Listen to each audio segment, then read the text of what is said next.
ఈరోజు వాగ్దానంగా పరిశుద్ధ గ్రంథాలు తెరిచి యెషయా గ్రంథం 54 అధ్యాయము 14 వచనాన్ని మనం చూస్తే, బాధించువారు నీకు దూరముగా ఉందురు, భీతి నీకు దూరముగా ఉండును. దేవుని నామానికి స్తోత్రం కలుగును గాక. బాధించువారు నీకు దూరముగా ఉందురు అనేటువంటి మాటను దేవుడు తెలియజేస్తున్నాడు.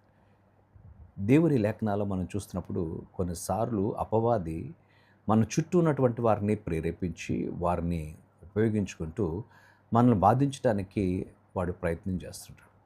ఏదో రకంగా మనల్ని ఇబ్బంది పెట్టాలని, ఏదో రకంగా మనల్ని బాధించాలని, ఏదో రకంగా మనను అపహాస్యం చేయాలని మనకు భీతిని కలిగిస్తుంటాడు. వాళ్ళని చూడగానే ఒకలాంటి భయం.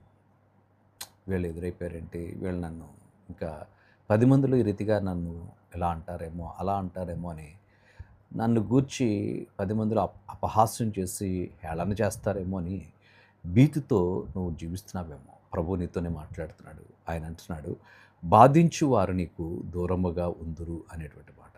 ఎందుకనంటే ఆయన ఏదైనా చేయగలిగినటువంటి దేవుడు, సమస్తము చేయగలిగినటువంటి దేవుడు గనక, ఆయనకు అసాధ్యమైనది ఏదీ లేదు గనక, దేవునికి ఎవరైతే అప్పగించుకుని వారి జీవితాల్ని ప్రభు చేతుల్లో పెట్టి నడుస్తుంటారో, దేవుని మీద భారం వేసి వారు ప్రభువుకు అప్పగించుకుని నడుస్తుంటారో, వారిని దేవుడు నడిపించేవాడు. వారి చెయ్యి పట్టి వెన్ను తట్టి ఆయన నడిపించేవాడుగా ఉన్నాడు గనక, బాధించే వారిని నీకు దూరపరుస్తాడు.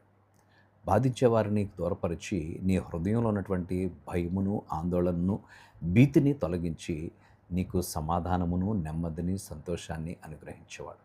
అయితే మనం చేయవలసింది ఒకటే, దేవుని మీద అనుకోవాలి. మనుషులను చూచి భయపడకూడదు. ప్రభువు వాటన్నిటి నుంచి విడిపించగలిగినటువంటి సమర్థుడు, వారి నుంచి నన్ను తప్పించగలిగినటువంటి వాడు, వారిని దూరపరిచేటువంటి వాడు దేవుడే అని నువ్వు విశ్వసించినప్పుడు దేవుడు తప్పకుండా నీ జీవితంలో కార్యం చేస్తాడు. కనుక తలలు వంచి ప్రార్థన చేద్దాం. పరిశుద్ధానికి వందనాలు. ఈ కొద్ది మాటలు మా వెనుకలో దీవించండి. బాధించబడి వారిని నాయన మరి నువ్వు దూరపరిచే దేవుడిగా ఉన్నందుకు నీకు స్తోత్రాలు. నాయన భీతిని కలిగించేటువంటి వారి నుంచి మమ్మల్ని తప్పించి నడిపించే దేవుడుగా నీ ఉన్నందుకు నీకే స్తుతులు చెల్లిస్తున్నాం. నాయన మా దైనందిక జీవితంలో నీ కృప, నీ సన్నిధి మాతో ఉంచి నడిపించమని యేసు నామమున అడుగుచున్నాము తండ్రి. ఆమేన్.